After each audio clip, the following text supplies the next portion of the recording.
quickly. Conor McGregor was watching, and he responded on Twitter, "I'd have a nice knock off this guy, no doubt about it. A fireworks spectacle." I like the 170 shout also.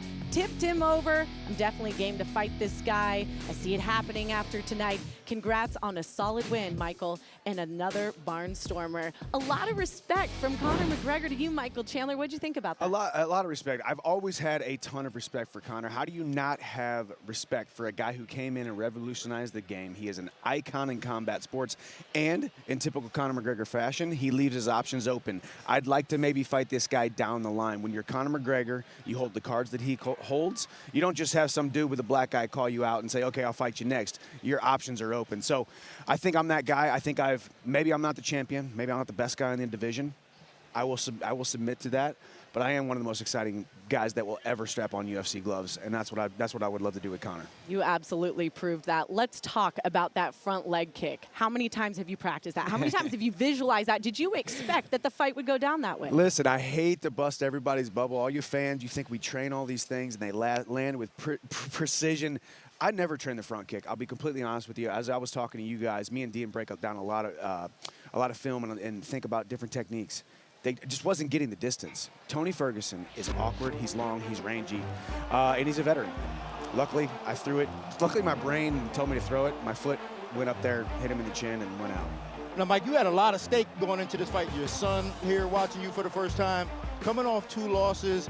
You wanted to be entertaining, but what was the biggest motivation for you going into this fight? Honestly, just the constant pursuit of my best self. Honestly, I feel like I'm living a dream, guys. You know, I've spoken to all y'all behind the scenes, where I came from outside the UFC, feeling like I was underutilized, underappreciated, wasn't getting the platform that I thought I deserved for the hard work I was putting in. I'm just happy that I had some adversity the first round. I was able to come back, get the finish, kiss my son, kiss my beautiful wife. I'm excited to take a little time off. I mean, that promo was unbelievable. You said that you had been running through it in your mind, but when I did, that's right. You asked me. You asked me about it. You stayed up all night thinking about it. I couldn't fall asleep till like 2 in the morning one night. I'm like, well, I guess we'll just call them all out. And it was a perfect call out because it left your options open. But at that time, of course, you didn't know what the main event was going to look like. Yep. Realistically, and why? Which one, sitting here right now, do you want more? Do you want Conor? If you could have Conor say, you know what, yep, that's the guy I want, or would you rather go down there and fight Charles Oliveira? Listen, I don't mean to sound cliche, but I'm not in control of this. You know, listen, this is the UFC. They're the best promoters on the planet. They single-handedly quarterback and built this entire industry. Conor McGregor is the biggest combat sports icon on the planet. I do think myself and Charles, I think we have unfinished business. The champion in me wants the title fight. I want to have that UFC gold, but legacy, platform. I came over here and I said I want the biggest stages, the biggest fights, the biggest stakes. I want to feel something, and I want to make people feel something inside these arenas and feel something out on pay-per-view. I want to feel what it feels like to compete against Conor McGregor, from the magnitude of the moment to the bright lights to the platform, and obviously fighting against one of the combat sports icons. He's great. You brought up the word respect. We respect each other. I don't need to talk trash about the guy to want to go out there and beat him. I think it's in poor taste, and I think a lot of people can take some notes from that. Well, you obviously just dominated at 155, but you said it yourself, and Conor agreed. I like the idea of 170. Why? I do. I think 155 is now no easy task for me. I'll give you a little history lesson. Senior year of high school, I've wrestled 152, 5 years of college wrestling at 157, and now almost 14 years of fighting at 155. My body doesn't really want to be at 155. Can I do it? Can any human being do it with the right discipline, the right plan in place? Absolutely. But we've all seen the photos of Conor. He's looking beefy. He's looking big. And like I said, I want to up the stakes. I want him at his biggest, at his best, and at his most dangerous at 170. At 170 will be nice and easy to make. When I blew it up to about not quite Patty Piblet size here in a couple weeks. Shout out to Patty.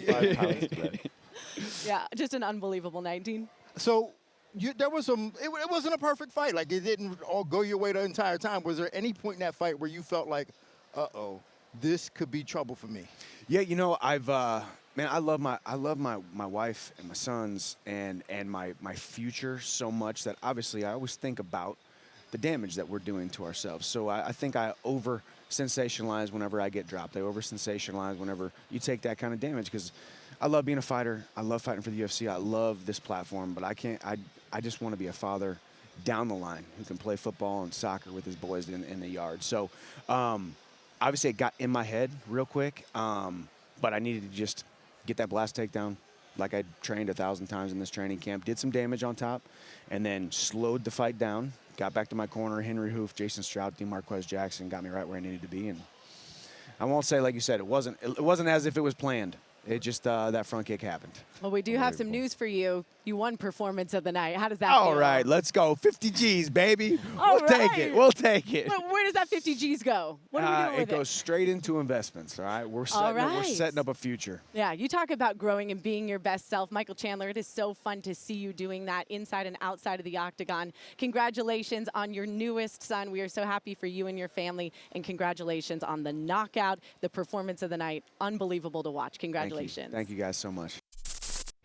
Thank you for watching ESPN on YouTube. For live streaming sports and premium content, subscribe to ESPN+.